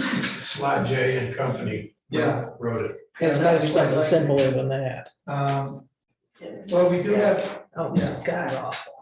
if there is some sort of boilerplate we could use for the moratorium. Well, I did see a town law in my research that they applied a 6-month moratorium in their town. I can download that and send you a copy of it. And why don't you do that? And then we do have a new town attorney, Richard Buck. Maybe we can use him to some avail. Can you, Fred, can both of you maybe find 2 or 3 examples of moratoriums to send us? Yeah. That we could always, that we Actually, could forward. Richard would be perfect to write it. Richard Buck? Mhm. Well, why don't we get some boilerplate and then forward that to him? Get some examples. I'm sure the Association of Towns has wording. Oh, yeah. Okay. Yeah. I there's- think you can do a lot of this without spending a lot of money. It's out there. The work's already been done. Yeah, I Okay. think you're right. The Association of Towns has put some stuff out. Yeah. And they've been very cooperative. Oh, Anytime goodness. we've contacted them, asked for information. Sure. Every time Wendy has contacted them and asked for information, they've been very cooperative and forthcoming. Very good. All right, so will you do that then? Yeah. Will you forward something to us and then we can, if we get a couple copies, we can send it to Richard Buck and see what he does with it, and maybe we'll have something to talk about next month. Sounds good. Yeah, and then beyond that, I for one, don't trust at all that the FCC will fix anything within a year. Amen. And if a moratorium is limited to a year, I think we need to find that out for sure. I think it is. If we can't renew it, like, is it good for a year, but you can renew it, or is I it believe you is can it- extend it once, extended once? I believe. Let's try to find that information out for sure by next month, so we know that. But if that's the case, and we have 2 years max, I mean, with what we saw in the medical and scientific communities, back and forth, and all the confusing information we saw with the last 2 years with COVID, I don't trust for 1 second that they're gonna get the science or the medical ironed out The problem with the FCC. anytime soon. Is they recruit from the telecommunications industry. There you go. And then they all go back to the telecommunications industry when they're done with the Right. FCC. So follow the money. I mean, we're just, It's I right, think the moratorium is really just to give us something while we're working on right. what we're But doing next. yeah, so my point was, I think we don't sit back and wait during that 1 or 2 year period for the FCC to figure it out. I think we need to pursue the information and really be pursuing a law that, if we don't need it, eventually, if the FCC fixes something and we don't need it, then fine. we did our due diligence. Right. But I think we still need to start that due diligence. We need to start it quick because 12 months goes by pretty quick. I think the more. Well, then, basically, right now, if they decide to move in, there's not much we can do to stop Right. Right. The moratorium lets us do something now while we're working on figuring out the law pass, Right, because it's gonna take us close to a year to pass a law like that anyways. at least 6 months. Yeah. We have 4G coming off these towers now. Right. Is that is that your understanding, Bill? it. Yes, Yeah. they just deactivated 3G, so yes, Mhm. it's 4G. 4G and 4G LTE. LTE. So who's they? When you say they deactivated 3G? Only one, Cell companies. one provider. Yeah. Then, no, they didn't. AT&T. So I'll tell you what, you have to read the fine print on this, Right, but just so you know, that whole shenanigans with the AT&T towers supposedly killing 3G or turning it off, no, they didn't. This is all about an agreement with AT&T and cell phone companies for you to upgrade your cell phone and buy new cell phones. 100%, because I read the fine print. Because I'm one of those customers that my phone they told me I had until the middle of March. I was on my way down to PA and I'm on 17, well, 86 now. I'm on 86 and my phone just got shut off by the company. Okay, it was working 1 second. The next second, it wasn't. It got shut down. So I'm without communications now on the road using Google Maps and everything as I'm flying down to PA, right? So I had to stop in the cell phone store. And meanwhile, I used my son's phone, which was still activated. I used my son's phone to do some research on the roads we're going down. If I did not have a bring your own phone to my plan, if I had bought the phone directly from AT&T or any of the other companies that works through AT&T, if I bought the phone directly from them, I could have kept all the way back to a Samsung Galaxy 6, okay, which is barely 4G, right? And it would still work on the network, but because I brought my own phone, they shut them all down because it wasn't their phones. See, I could have still had my. Same exact technology in the phone, same model. It depended who you bought it from. So if you bought your phone from AT&T and it was a Samsung Galaxy S6, S7, S8, you're good to go. My phone was an S8 that I bought offline, bring your own, unlocked everything, and they shut the S8 down. So now I have an S10e. When that's gonna get shut down, I don't know. But this had nothing to do with them shutting down 3G, because if your phone was purchased from AT&T, it still works, same technology. So they're not shutting down 3G. It's a big ruse that AT&T did as an agreement with cell phone companies to get you to upgrade your cell phone, required you to upgrade your cell phones. So I'd like to see where the money went on that whole deal. But Jim, I remember being at a village meeting talking about where these black boxes come from. What are they? black boxes. Yeah, there was comment about black boxes appearing on telephone poles. It's nice. Okay, so they weren't this at all. I'm not sure what they are. They could be digital. As far as we know, what it is it's a transfer of power system. So if one part of the village experiences a blackout, they can redirect the power so the whole village doesn't go down. Okay. oh, I interesting. just remember people in the audience going, what are they? Where'd they come from? Right. Automated power switches. They've had. It was a couple of years ago. Yeah, Yeah. it's been a couple of years. You need that on Randolph Road. I don't think they're, but I think they're that stainless steel box is what they are. They're great cars. Yeah.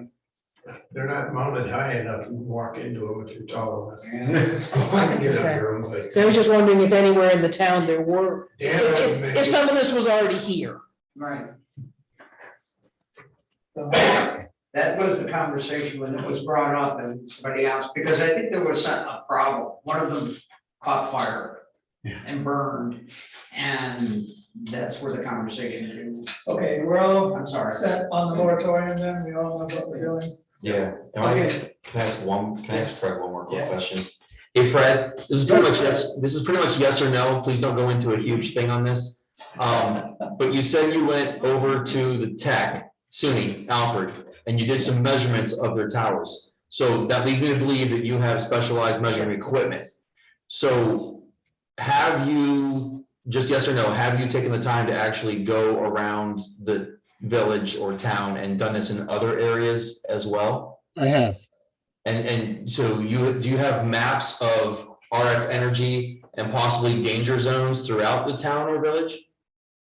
No, Okay, because I just was doing a cursory proximity to right, certain areas, and that was it. And these are not official measurements. right. And so I didn't want to make statements or there's something, and I am not licensed to do that. I'm not an electrical engineer. I was just a person with a meter that was looking at the warning signs, and they do exist. Understood. And one more yes or no question. Do you have any plans to do any of what I just said in the near future around the town or village? I put the SUNY system, the state college, in touch with a licensed, very experienced engineer that comes up into this area. And he's from, I believe, Virginia. And he comes up into Pennsylvania and the city areas routinely, and he was willing to come here, and he has spoken with the comptroller at Ag Tech. Okay, thanks. Okay. Thank you, Fred. I did have one other thing. We still have to figure out how we want to spend our COVID money, American Rescue Plan. So just keep that in mind, that other than buying carpeting, we haven't spent, of the electronics. yeah, electronics. So I don't know what that all totals, but it can't be more than 5,000. That's what I was guessing. Yeah. I wondered, Fia, does that sound, it's like 2,500 in electronics? Yeah, that's probably even high at this point. Yeah. So we're gonna have, we have desks to come. Okay. by, But, And then what about new chairs? well, I think new chairs would be apropos. And then how about replacing these with tables that can be folded up and moved out of the room? Does this room get used for other stuff that these have to get removed? The Never. election. Just once. Once a year for voting. But the voting, they just get moved to the walls, right? No, they took that We're one. gonna have to take it out. They pull it out here. The highway. That's a nice desk, though. I mean, when you sit there, you really feel good. It's been here since day one. That's Bob's exercise plan. Save enough for your lawyer. Yeah, okay. Yeah, because these are, Awful. I mean, the cushions are done. I'm gonna spend an hour a month. though. Let's take that money, dance some money, place the parking lot. What is your Did you feeling get on any that? costs on that? I'll tell you, We should get some additional. it is a muddy mess. Yeah, my little car fell and I wasn't sure if it was gonna come back out of the pothole. Every single day. I think it's And people that, now we've got this carpeting, and so people are gonna, come in and, we haven't really put a lot of money back into our properties for our building. Got that money, and I just think that would be a really. But they can good cost use you for it. $100,000. I was gonna say, I think No. probably 30, you could do a lot of it. What are you talking about, paving it? Yeah. Yes. Paving it from Shaw Road to 21? Yeah, but How? I wouldn't Just want in front of the to- building.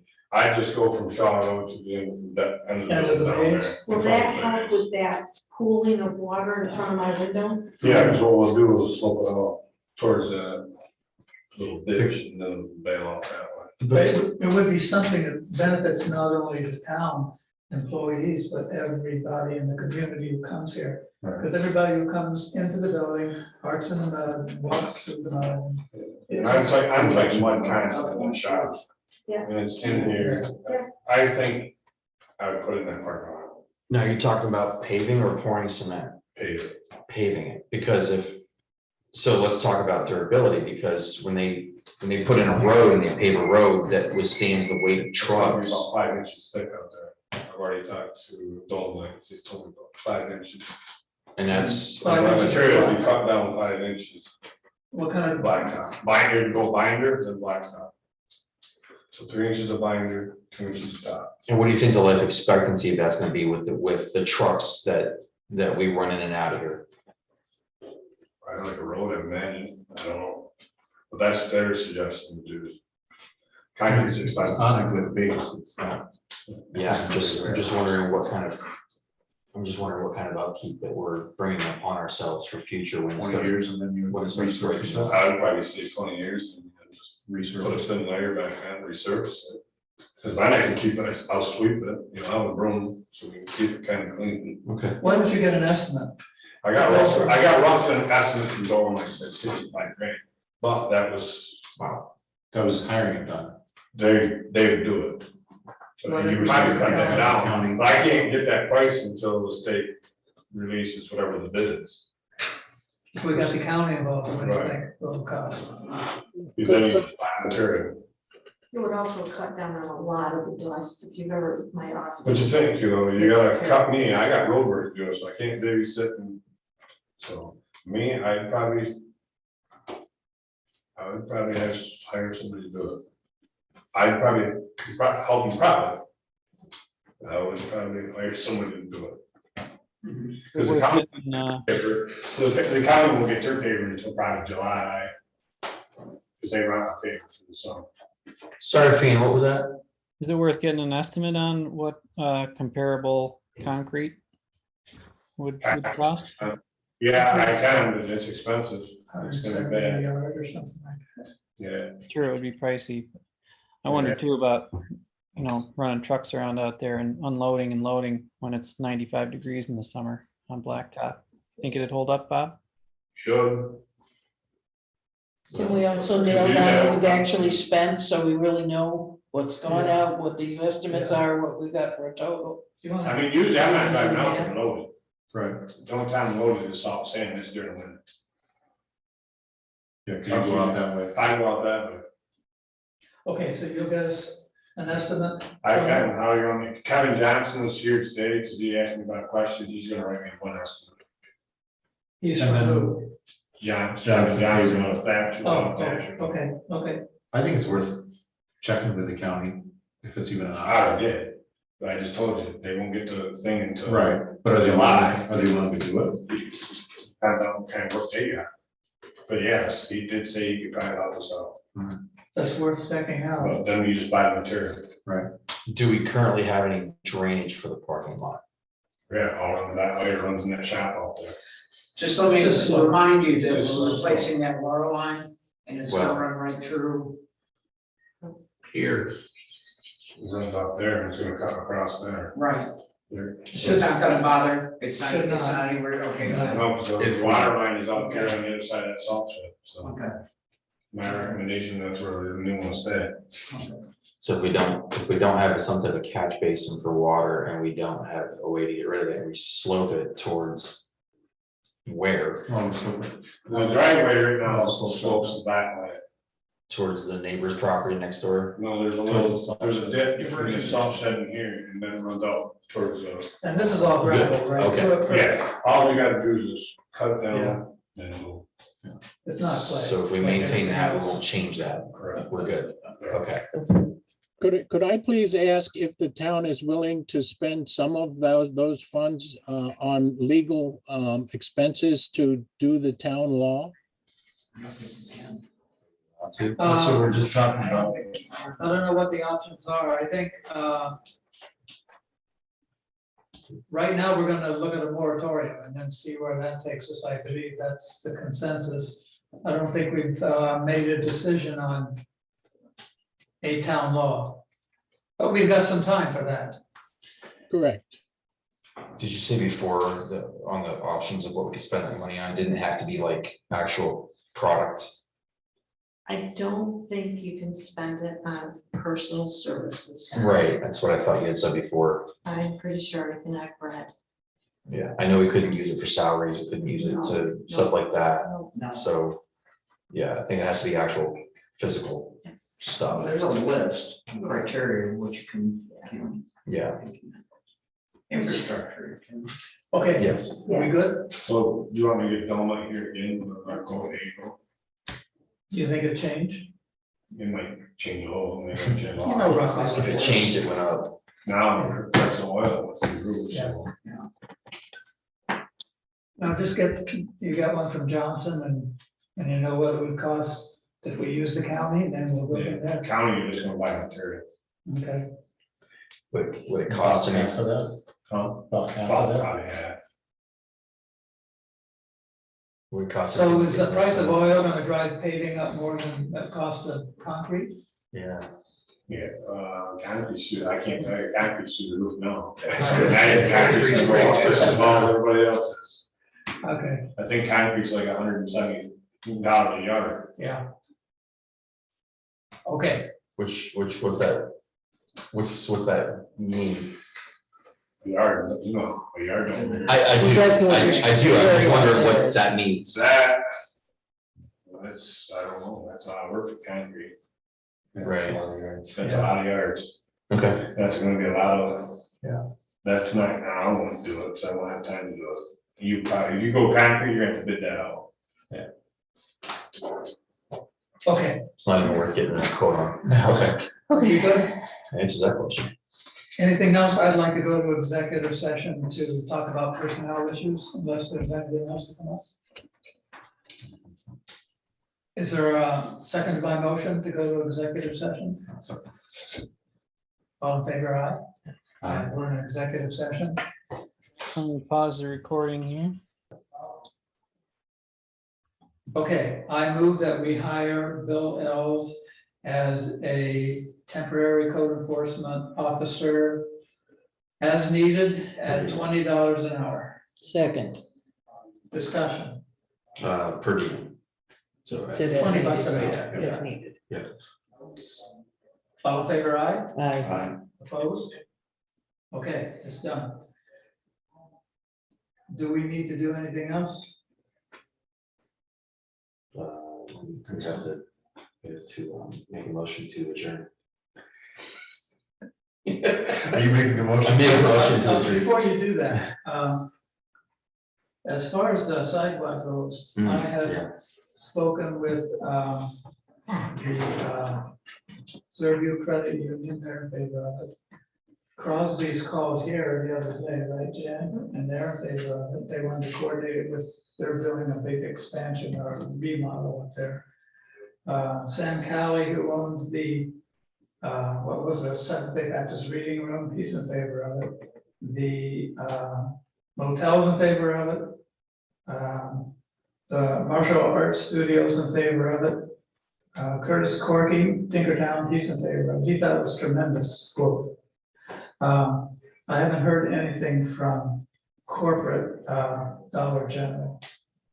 So I know that, They just, remember they called that one day just for concern, they said just paid their parking lot, want to make sure that it was That's good. Harold Ford. that was Harold Who Ford. owns the property. Right, right, But other than that, right. They were okay with it. They just didn't want to. they concerned about the vision of the bus stations. Right, Where the cars come, probably not. So, I know that Ben and I know that Stearns are not happy.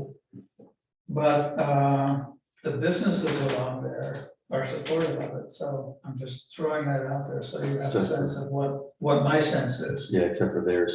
But see, I was never aware, I wasn't not aware at all that the current sidewalks on both sides of the road there, from It's really only on one side. from one side of the road, I wasn't aware that those sidewalks from the village line down were not being cleared. But they're not really a sidewalk. Of the ones that are paved, Yeah, it's asphalt. It's Yeah. a foot and a half, 2 feet wide. that's really, yeah, But now I know why some of those businesses that are, and they're right there at the end of that, so I can see why they're a bit hesitant, because they're looking at a history of those sidewalks not being maintained, Mhm. and then us talking about putting more in, and from their perspective, they're probably looking at that going. "Yeah, now right." here's another thing, see, those buildings are on our state campus property, in other words, Right. those are academic buildings, so in my mind, I'm thinking, why doesn't Albert State follow those? Because those are academic buildings, just like the ones up on campus. They probably know they don't have to, if, like you said, if it, Holy, yeah, lots packed, they sure weren't into that snowstorm, they were packed. But they never have. Because the students don't use that front. Students only come into the back. Yeah, and if it falls, by default, if it falls to the town, because we don't have a local law in place saying that the landowner has to do it, if it then falls to the town, then I can see why the text like it's not a responsibility. You know, I don't agree with that, but I think we also have to talk about the village of Alfred Station here, because We have to treat them both the same. correct, I really think we do. Yeah. And That's why I was asking about the water line, because right now, these sidewalks are not maintained over these power equipment. They're way too uneven. You can't. Which ones? Through Alfred Station. Okay, They're too uneven to use what the village uses. So it's not even, it's not doable. it's not doable. But if one of them is gonna be redone, One of them has to be, I don't know which, that eliminates half of it. yeah, what about, I know this was a grant, right? Yeah. And it's not, is the grant expandable now to, it's not? Because I mean, if these sidewalks need to be, if they've been here 30 years and they need to be repaired, Yeah, the grant was for new construction. grant was for new construction only, what are our options to repair those? Repair them, throw the cost of it onto the tax bill of the landowners, and that's what they do in cities, but boy, oh boy. We you're get gonna one talk side about redone with a that. water line, and then we push really hard to get the septic line added on the other side. And then they have to. And they have to repair the fix the sidewalks sidewalks, when they put the right. septic line. as a practical matter, I think getting one side redone with the water lines, what we're looking at Right. Okay, right now. The question then becomes how we're gonna clean it, because we, like Wendy said, we gotta treat it the same. I keep going back to what they do in the Mountain.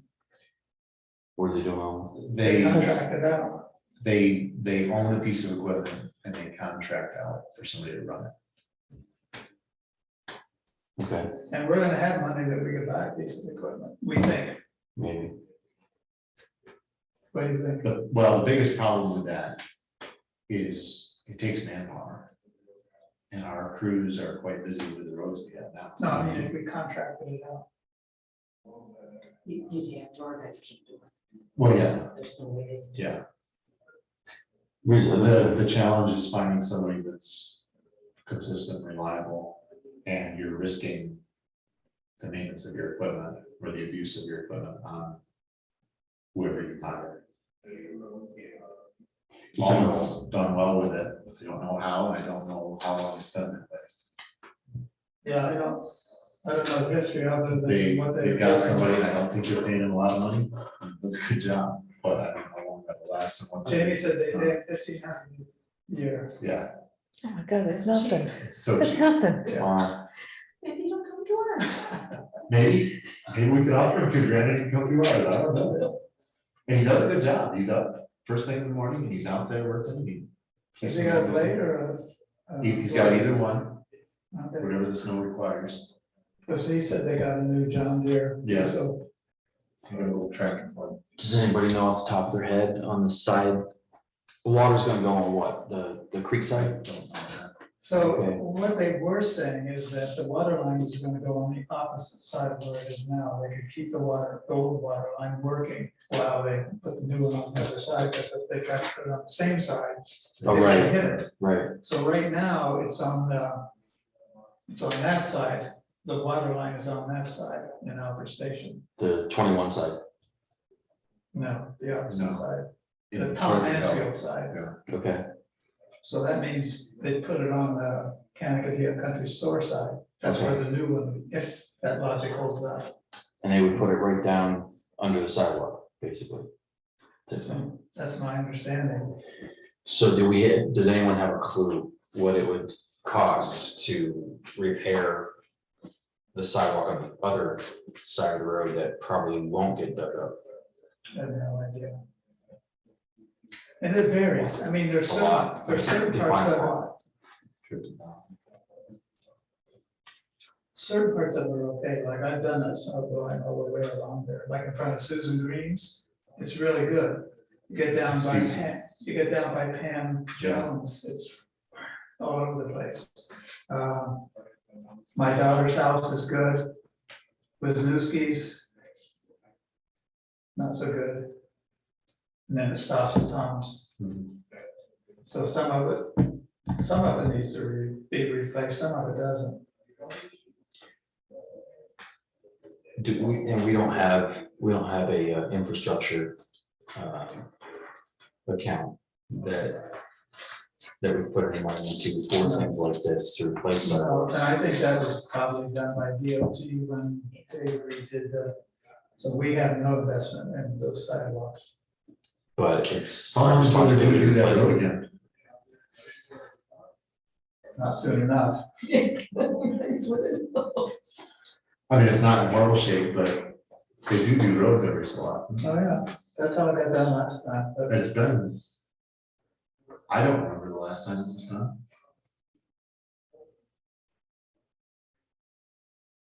well, It has to have been at least 20 years. oh, I'm sure there's all of that. Finn, you know of any state grants that might be available for repair of broken up sidewalks?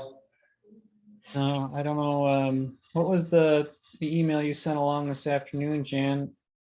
From Borello's office with, Oh, yeah, was that the economic development grants? yeah, I haven't had a chance to read it or look into it, I but just glanced at it, but I mean, that might be an avenue for. That's where the ESD is where this grant that we're using now came from, right, Dan? Right. Empire State Development, but yeah. So we could always apply for another grant. I mean, there's no reason we could not do that. If that fails, then are we getting any pilot at all from the solar going out in Jericho Hill at all? Do we have any of the We sources should of? be getting about 11,000 a year from that, from the one in Jericho. Okay, And we may be getting around 150 a year from Northland, if that comes. yeah, I don't think we should talk about that part of it. No. But if we're getting 11 from that, and then we were looking at what, we increased our value, was it 100,000 extra? we That we- increased our assessment by over $1 million. Over $1 million, okay, that was with Armstrong and all of this stuff. So what does that equate to? Well, it increases our tax base, so then when you do your budget, you have more of a tax base, so your rate could possibly go down.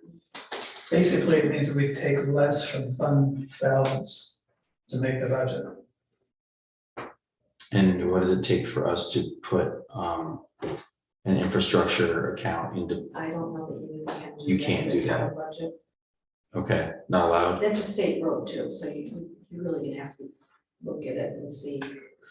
So it's a state You know, road so and I sidewalks don't shot. know, I mean, We should be able to apply to the state and say, hey, fix your stuff. I don't know. Well, I don't know enough about that whole.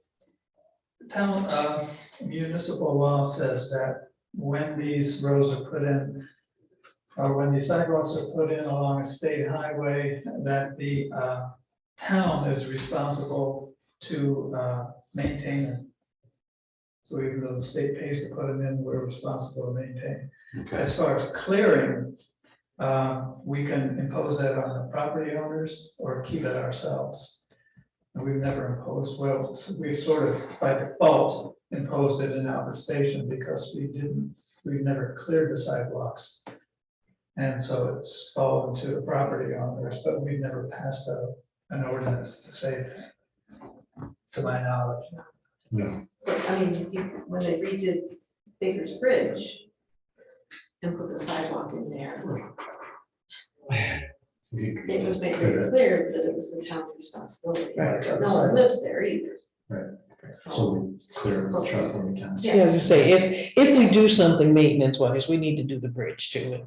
It's often dangerous. include that with it. I agree. I've never seen anyone struggling with it, but it is often dangerous. It's great that people walk across it. Really? I've never seen, okay. It's usually kids, actually. really. On their way to the old mill or to there? Dollar General. And someone mentioned safety for bicyclists, but it's actually against state law for bicyclists to use a sidewalk. There's supposed to be a bike There's road, gonna be, Be a bike lane. gonna be a bike lane. there's been a bike lane on the edge of the road. Yeah. Oh, that's part of it, okay, I didn't catch that. The original pictures are upstairs. You don't know, I look at it. Ah, that's what that is. It's changed quite a And, bit. and there's a set of Somebody streetscapes. proposed a bike lane on only one side of the road, bi-directional bike lane? It's on the side of the road where the sidewalk is. Yeah. Only, Okay, so the opposite side will stay the way it is. gotcha, so a bike lane on one side, and that bike lane is supposed to be utilized for bi-directional places. It's one directional, and they would just use the shoulder on the other side. It's only intended to be one direction. Because the shoulder on the other side is 10 feet Will still wide. be there. Oh, okay, it's wide enough Yeah. Okay, But there's a set of streetscapes on this, on this computer, Ken, that are more current than those. Yeah, they should be on the website too. I can, Oh, you're right, they are, they're on the website, they are. good, I'll educate myself, all right. Okay, anything else? You were someone who's gonna make a motion to adjourn. Yeah, motion to adjourn. Is there a second? I'll say it. For adjourn. Thank you all. Thank you, Dan. all right, good night, everybody. Thanks, Wendy, for being the guru.